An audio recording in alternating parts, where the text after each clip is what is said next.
Hi guys, Bill here. Look, if you haven't seen Skyfall yet, don't just sit there listening to me waffling on. Go and see it. It's a cracking movie. Daniel Craig's Bond just got even better, if that was even possible. But we'll get to that in a minute. I've just watched a couple of commercial breaks on the television. You know the way that sometimes happens when you change channels after a programme finishes? You know, you've got to sit through the new ads before you get to the next show. Well, 6 minutes, give or take. And I watched a middle-aged man being assaulted, latest Go Compare advert. I watched a dad being made to look like a complete numpty. I didn't catch the end of that one. And I saw 4 variations on products that are apparently guaranteeing to confirm your position as an absolute goddess. You know, because you're worth it. And all this before Miss Pint Size sits about her also stupid male adversaries and co-workers. Does that sound familiar? Well, it ought to. Any channel, any evening, any Western country. That's pretty much what you're going to see. But you've got to ask yourself why. Well, no prizes for guessing what my belief is. It's mainstream feminism. From women's studies in college to a near constant bombardment of negative male and positive female stereotypes to news feeds that are constantly pushing the politically correct, feminist-driven worldview. It would take a monumental effort to produce media with content significantly different from that norm. And that's even if somebody actually cared to write it in the first place. And it's not just the masses. The first link in the low bar is to Forbes. Now, there's more chance of the Queen recognising the cast of Coronation Street than there is a Forbes reader actually knowing who the hell Lara Croft might be. But the author plucked some of the recent controversy from the latest reboot, chucked in some of his college women's studies course, and he managed to produce a 3-page article for publication. Nice work there, Knight Griffith. He might have gotten the research on the next link. It sounded kind of familiar to me. Some of his turns of phrase sounded awfully familiar.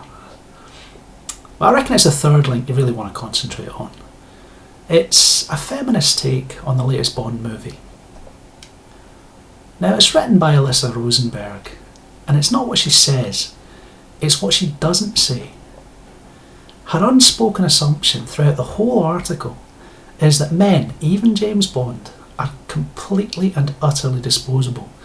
It matters more to her that 2 powerful women are arguing over Bond's fate than the minor matter of him getting shot by a fellow agent. Blue on blue, fratricide, doesn't bother her at all. But then very little about the male experience in the film does. She notes the precise dialogue used during the defence of Skyfall Hall, but she misses completely the significance of the segment. Forget the fancy wordage. This is stalwart, loyal yeomen defending the matriarch. And it's a theme that goes through the whole movie. The entire movie revolves around defending Judi Dench's M from the dastardly Javier Bardem's Sylvia. Men die in that defence. An awful lot of men die in that defence. The opening sequence sees Bond forced to abandon stabilising a fellow agent to pursue M's objective. The sequence only ends after she orders her female agent to shoot, in spite of a better than even chance of hitting Bond. Later on in the movie, he reappears literally from the dead, and all he gets is a sarky comment about his drinking. His value doesn't even extend to allowing him a spot on the sofa for the night. Briffel's Law brought to the big screen, eh? And Bond's not alone in this low-value masculinity. There's a scene where the select committee overseeing MI6 activity is attacked, and the chairman of the Intelligence and Security Committee, Gareth Mallory, becomes a flesh shield for M. Now, he's the highest ranking politician in the room, and he's a direct superior to boot. He's the highest value target there for any potential terrorist, but he's a man. And being a man, just like more than a dozen police and security operatives, he has to stop the bullets that are meant for Dench's M. Now, it earns him Bond's respect, which might or might not have taken the sting out of being shot in the arm for her.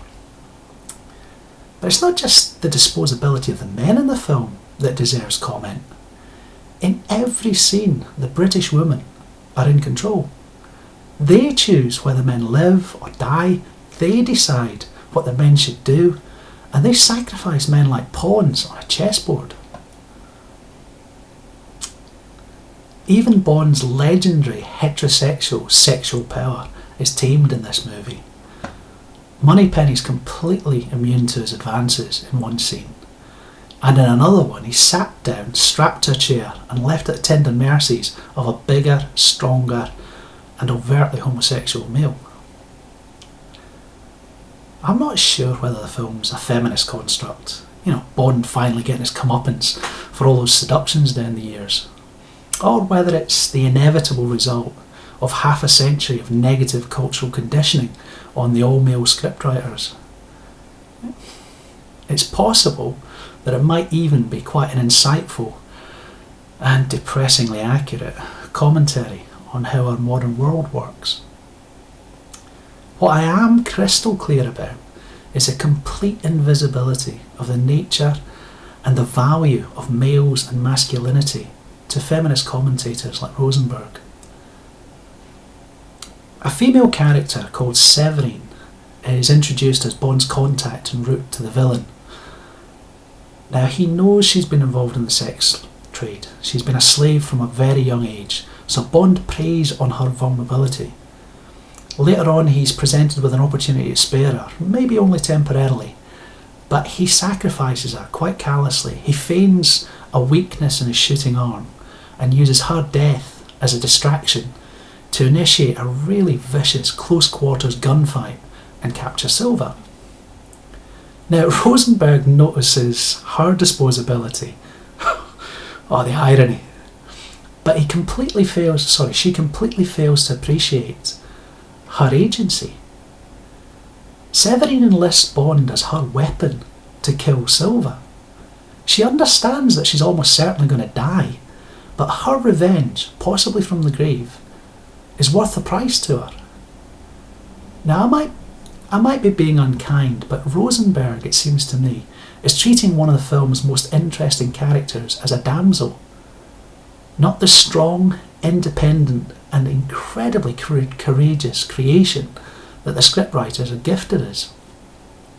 Instead of seeing a desperate, frightened but very dangerous player in the drama, she just reverts to treating her as a victim of Bond's sexual appetite. To me, that's missing the target by a bit of county. Now, you might think I'm slating Ms. Rosenberg, and you might be surprised to know that I've actually got very similar tastes to hers. We both like Bond. We've got very different opinions on Bond, but we both like Bond. Hell, we both like Sons of Anarchy. We've got similar contempt for mandatory sentencing, and we've got similar viewpoints on at least half a dozen other topics that I could mention. The difference is that she sees the world through Hillary Clinton's sunglasses, while I choose to swallow a red pill instead. I really can't help wondering how being exposed to an MRA viewpoint on a regular basis would change her view. And I think if we can get our voices heard out there in the mainstream, someday I might just find out. And it's something we can all work towards, people. Later.